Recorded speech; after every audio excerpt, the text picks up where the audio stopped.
नमस्कार, मैं डॉक्टर कपिल कुमार कुशवाहा आप सभी का हमारे YouTube channel Hindi for us में स्वागत करता हूँ। प्रीवियस क्लास में हमने देखा था biasing of PN junction.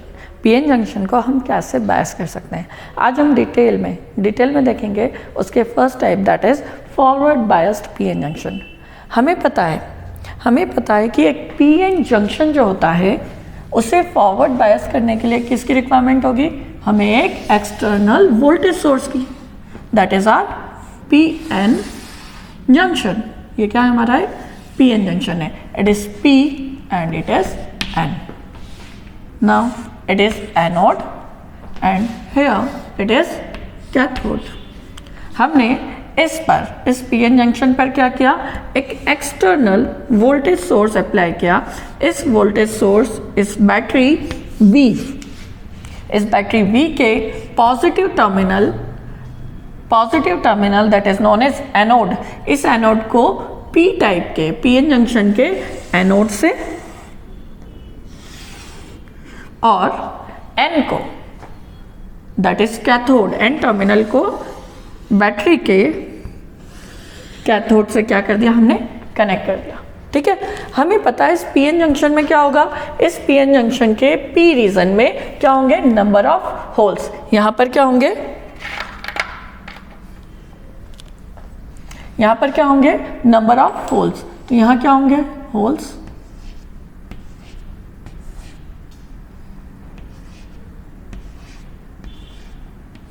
That is majority charge carrier. ये क्या है, मेजॉरिटी चार्ज कैरियर है। सेम एज इसके इस पी टाइप के में डिप्लीशन लेयर जो होगी, जो डिप्लीशन लेयर होगी, उस डिप्लीशन लेयर पे क्या होगा, नंबर ऑफ आयन्स होंगे, दैट इज नेगेटिव आयन।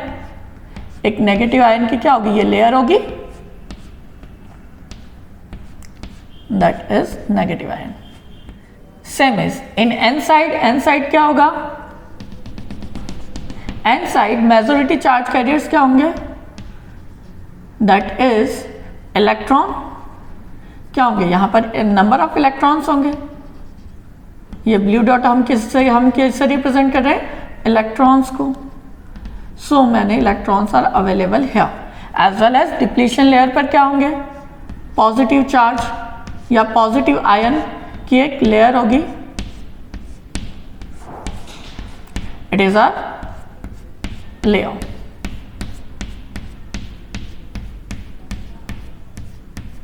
यह हमारी क्या हो गई, depletion layer, it is our VP, potential barrier VP। Clear है। तो जब हम इस पीएन जंक्शन के एनोड को बैटरी के एनोड से और पीएन जंक्शन के कैथोड को बैटरी के कैथोड से कनेक्ट करते हैं, तब हमारा पीएन जंक्शन क्या हो जाता है, फॉरवर्ड बायस। इस पीएन जंक्शन में हम इस बैटरी के कारण क्या होगा, इस पर एक इलेक्ट्रिक फील्ड जनरेट होगी। इस इलेक्ट्रिक फील्ड पर यानी जैसे ही हम इसके बैटरी के पॉजिटिव या इस सर्किट को ऑन करेंगे तो बैटरी के पॉजिटिव के कारण इस एनोड पर क्या होगा, एक पॉजिटिव फील्ड जनरेट होगी। सेम एज इस कैथोड के कारण इसके पीएन जंक्शन के कैथोड पर क्या होगा, एक नेगेटिव फील्ड जनरेट होगी, इट इज पॉजिटिव। क्लियर है। तो इस पॉजिटिव, चूंकि हमें पता है कि ये पॉजिटिव है और इसमें नंबर ऑफ होल्स अवेलेबल है, तो ये होल्स पर जो चार्ज होता है वो भी क्या होगा, पॉजिटिव। इस पॉजिटिव के कारण ये पॉजिटिव आपस एक दूसरे को क्या करेंगे, रिपल करेंगे। ये रिपल करेंगे, सेम एज यहाँ से क्या होगा, नेगेटिव से इलेक्ट्रॉन किस साइड मूव करेंगे, जंक्शन के साइड। अब जैसे ये नेगेटिव, हम बोल सकते हैं कि यहाँ से नेगेटिव जो है, इस बैटरी का जो नेगेटिव है वो क्या कर रहा है, इलेक्ट्रॉन्स को इमिट कर रहा है। ये इलेक्ट्रॉन्स को जो इमिट कर रहा है, ये इलेक्ट्रॉन यहाँ से क्या होंगे, इंटर होंगे। सेम एज यहाँ पर पॉजिटिव के कारण क्या होगा, यहाँ के नंबर ऑफ कोवेलेंट बॉन्ड क्या होगा, इस पॉजिटिव के कारण ब्रेक होंगे। इस पॉजिटिव के कारण जब कोवेलेंट बॉन्ड ब्रेक होंगे तो सारे इलेक्ट्रॉन कहाँ चले जाएंगे, इस पॉजिटिव पर, जबकि यहाँ पर उन कोवेलेंट बॉन्ड के रिस्पेक्ट में क्या होगा, नंबर ऑफ होल्स जनरेट हो जाएंगे। ये नंबर ऑफ होल्स जैसे जैसे बढ़ेंगे तो यहाँ पर डिप्लीशन लेयर की विड्थ धीरे धीरे क्या होने लगेगी, कम होने लगेगी।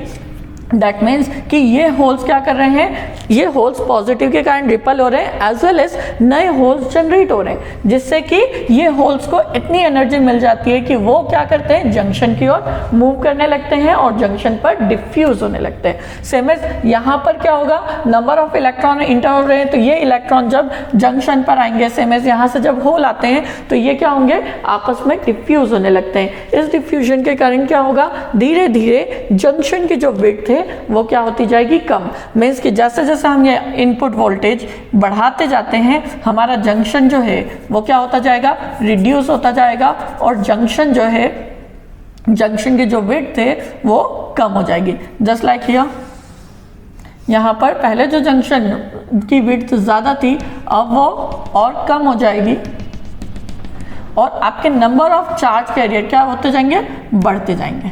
सो यहाँ पर क्या होगा, नंबर ऑफ इलेक्ट्रॉन्स और इंक्रीज हो जाएंगे। क्लियर है? So number of electron increase हो गए, सेम एज पी साइड क्या होंगे, नंबर ऑफ होल्स इंक्रीज होते जाएंगे।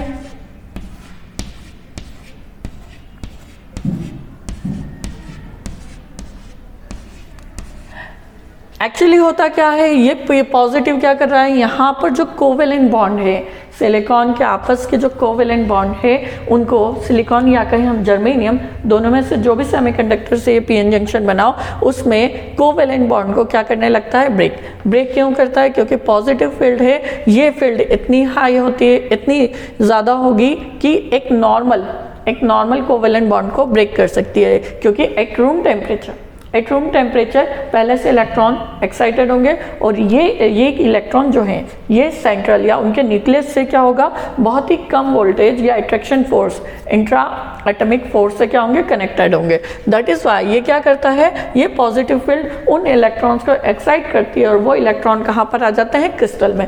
जैसे ही वो इलेक्ट्रॉन क्रिस्टल में आता है, उसके प्लेस पर, उस बॉन्ड पर क्या बन जाता है, एक होल्स क्रिएट हो जाता है। मतलब यहाँ पर जनरेशन प्रोसेस होती है, तो जनरेशन में हमें एक इलेक्ट्रॉन होल का पेयर मिलता है। इलेक्ट्रॉन यहाँ से क्या होगा, पॉजिटिव टर्मिनल में आ जाएगा और होल इससे दूर चला जाएगा, दैट इज दैट मीन्स कि यहाँ पर क्या हो रहा है, यहाँ से होल आगे बढ़ा, अब ये होल जो है वो यहाँ पर आएगा डिप्लीशन लेयर पर। अब डिप्लीशन लेयर पर क्या है, ये नेगेटिव आयन से, ये नेगेटिव आयन पर क्या करेगा, इन नेगेटिव आयन पर भी इस होल का या इस पॉजिटिव फील्ड का इफेक्ट पड़ेगा। जैसे ही ये इफेक्ट ज़्यादा होगा तो क्या होगा कि यहाँ के जो इलेक्ट्रॉन है इन आयन के, वो उन इलेक्ट्रॉन को क्या करने लगेगा, अट्रैक्ट करने लगेगा। जैसे यहाँ से कोई इलेक्ट्रॉन मूव हुआ, इलेक्ट्रॉन इस पर आया या किसी होल के साथ रिकम्बाइन हुआ, आगे बढ़ा ही यहाँ का कोई आयन का इलेक्ट्रॉन क्या होता है, क्रिस्टल में आता है, तो यहाँ पर उसके प्लेस पर एक वैकेंसी जनरेट हो जाएगी और फिर से वहां पर क्या हो जाएगा, वहां पर एक होल क्रिएट हो जाएगा। दैट इज वाई यहाँ पर क्या होने लगेगी, जंक्शन पर यहाँ पर आपके होल्स जो हैं और बढ़ते जाएंगे और डिप्लीशन लेयर की विड्थ कम होने लगेगी। सेम एज यहाँ से नेगेटिव फील्ड ज्यादा होने के कारण यहाँ से नंबर ऑफ इलेक्ट्रॉन आ रहे हैं। अब ये जो इलेक्ट्रॉन है ये इस नेगेटिव टर्मिनल से रिपल होंगे और ये सारे जो हैं जंक्शन की साइड मूव करेंगे। जैसे जैसे ये जंक्शन पर जाते हैं तो ये पॉजिटिव आयन जो है, इसमें क्या है, ये अपना एक इलेक्ट्रॉन डोनेट कर चुके हैं, प्लस ये जो डोनेशन है उसके बाद यहाँ पर क्या हो रहे हैं, number of charge carrier diffuse हो रहे हैं, क्योंकि यहाँ से क्या होगा, कोई चार्ज कैरियर आएगा, यहाँ पर अगर कोई होल जनरेट हुआ तो वो उससे रिकम्बाइन होगा, देन फिर से उस पर क्या लग रही है, पॉजिटिव फील्ड, तो वो फिर से उससे क्या कर लेगा, अट्रैक्ट कर लेगा, तो होल क्या हो जाएगा, आगे शिफ्ट हो जाएगा। इस वे में यहाँ पर जब कोई होल, मान लीजिए इस डिप्लीशन लेयर पर यहाँ पर क्या हुआ है, कुछ होल्स जनरेट हो गए, यहाँ पर कुछ होल्स जनरेट हो गए बिकॉज ऑफ देयर फील्ड, तो क्या होगा, ये होल्स आगे वाले आयंस को भी क्या करेंगे, अफेक्ट करेंगे। जैसे वो आयन को अफेक्ट करेंगे तो यहाँ से इलेक्ट्रॉन किस पर आएगा, यहाँ रिकम्बाइन होगा, देन सेम इलेक्ट्रिक फील्ड के कारण वो रिकम्बाइन होने के प्लेस पे आगे मूव करता जाएगा, तो यहाँ पर भी क्या जनरेट हो जाएंगे होल्स। पर यहाँ पर क्या है, नंबर ऑफ इलेक्ट्रॉन है, तो ये इलेक्ट्रॉन कहाँ आ जाएंगे, इस प्लेस से आगे बढ़ते जाएंगे और करंट कहाँ आएगा, यानी ये होल्स क्या होंगे, आगे बढ़ते जाएंगे। इसी प्रोसेस को, इससे जंक्शन पर क्या कहेंगे हम, डिफ्यूजन। दैट मीन्स कि इस पर्टिकुलर पीएन जंक्शन में इसके एक्सटर्नल, पीएन जंक्शन का जो एक्सटर्नल है, यहाँ पर क्या हो रहा है, यहाँ पर नेगेटिव से सिर्फ और सिर्फ कौन इंटर हो रहे हैं, इलेक्ट्रॉन। सेम एज इस पॉजिटिव के बाहर यानी इस एनोड से बाहर कौन आ रहा है, दैट इज इलेक्ट्रॉन। मतलब एक्सटर्नल जो करंट फ्लो होता है वो करंट किसके कारण हो रहा है, सिर्फ और सिर्फ इलेक्ट्रॉन के। बट इंटरनल पार्ट में अगर देखें तो इंटरनल पार्ट में जो करंट फ्लो हो रहा है, एन साइड पर जो करंट फ्लो होता है दैट इज वाया इलेक्ट्रॉन। किसके कारण हो रहा है, ओनली इलेक्ट्रॉन। और पी साइड में जो करंट फ्लो होता है वो किसके कारण होता है, होल्स के। क्लियर है। तो जो नेट करंट पीएन जंक्शन के इनसाइड फ्लो होता है that is combination of individual current of electron and hole, यानी इलेक्ट्रॉन और होल के इंडिविजुअल करंट के कारण के कॉम्बिनेशन से या फिर सम से हम रिप्रेजेंट करते हैं। सेम एज अब V की वैल्यू हम जैसे जैसे इंक्रीज करते हैं तो क्या होगा, V की वैल्यू जब तक V की वैल्यू जो है VB से ज़्यादा नहीं होती, ठीक है, तब तक यहाँ से फ्लो होने वाला करंट क्या होगा, बहुत कम होगा। पर जैसे ही V की वैल्यू VB से ज़्यादा हो जाती है, बढ़ जाती है, ऐसे सिचुएशन में number of charge career junction पर आकर डिफ्यूज होने लगते हैं। मतलब P टाइप से होल्स आएंगे और N टाइप से क्या होंगे, इलेक्ट्रॉन्स आएंगे। दोनों जंक्शन पर रिकम्बाइन होंगे और इसके कारण बहुत हाई अमाउंट में क्या होने लगता है, करंट फ्लो होने लगता है। जनरली इसमें से एक PN जंक्शन से सेवरल मिली एम्पियर करंट क्या हो सकता है, फ्लो हो सकता है। दैट मीन्स जो अप्लाइड वोल्टेज V है, ये V फॉर सिलिकॉन के केस में इस V की वैल्यू जो है इस VB की वैल्यू से ज़्यादा हो जाए, that means for silicon VB की वैल्यू कितनी होती है, 0.7 volt, and for germanium VB की वैल्यू होती है 0.3 वोल्ट। इट मीन्स कि जब हमारा अप्लाइड वोल्टेज सिलिकॉन के केस में 0.7 से ज़्यादा हो जाता, तो ऐसी सिचुएशन में हमारे पीएन जंक्शन से फ्लो होने वाला करंट जो है वो एक्सटर्नल वोल्टेज पर डिपेंड करता है। जैसे जैसे हम वोल्टेज इंक्रीज करते जाते हैं, हमारा जो पीएन जंक्शन है उससे करंट की वैल्यू क्या होने लगती है, इंक्रीज होने लगती है। Same as in case of germanium, जैसे ही अप्लाइड वोल्टेज प्रदान किया गया वोल्टेज 0.3 वोल्ट से ज़्यादा होता है, तो हमारा जर्मेनियम पीएन जंक्शन में जो फ्लो होने वाला करंट है वो क्या करेगा, अप्लाइड वोल्टेज पर डिपेंड करेगा। हम वोल्टेज की वैल्यू जैसे जैसे बढ़ाएंगे करंट की वैल्यू ज़्यादा होने लगती है। अब ये जो पीएन जंक्शन है, इस पीएन जंक्शन का जैसे जैसे हम वोल्टेज बढ़ाते हैं उसके रिस्पेक्ट में फ्लो होने वाला करंट भी क्या होता है, बढ़ने लगता है ना।